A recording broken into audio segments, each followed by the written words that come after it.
hindi ko binati man lamang, at siya'y hindi ko pinansin man lamang. Tuloy-tuloy kami sa nagagayakang simbahan sa bayan. Kapwa maligayang nagsiluhod, kapwa sa paa ng altar, sa pilak at gintong masamyong dambana. Pagkasayat-sayat ang mga kampanay nagtitipalak sa pagbabalita ng aming kasalang lukhang maharlika. Tatakwa ang larawang buhay ng kaawa-awa.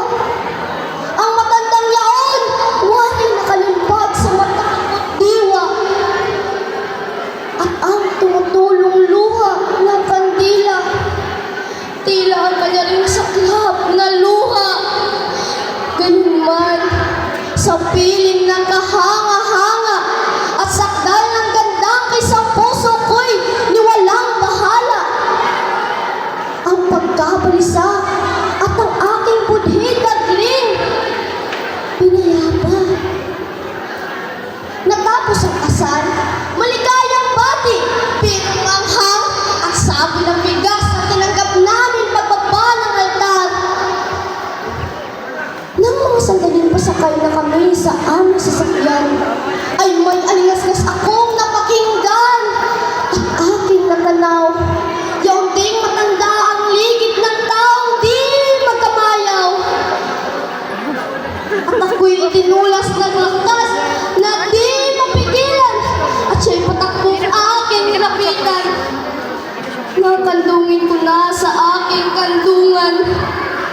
Sa matay na pahit ang lahat ng luha, dusa at kalungkutan. Masuyong ng itit, maamang tinuran. Bunso ko, paalam. Ako ang ina mong sawing kapalaran. Ang pulang palad ay napalungay-ngay. At ng aking hagkan ay wala ng buhay. Sa nanginginig kong bisig di namatay, at siya niyakap ko ng napakatagal. Inang! Inang! Inang! Ayaw nang balikan. Sa tibok ng puso ng hirap gawin lang. Kahit dinilig ko nagsaganang luha ang kawawang bangkay.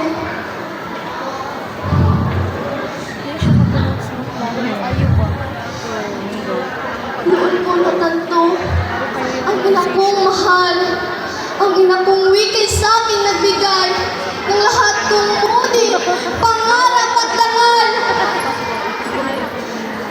Subalit tinikis sa gitna ng ginhawa at tagumpay, at mandi pulubing lumaboy sa labis na kalitaan, at namatay sa kanyang kalamhating taglay. Nang ako'y sa ibang mapalay magmahal, nang ako'y tuluyang pakasal sa wikang gayungan.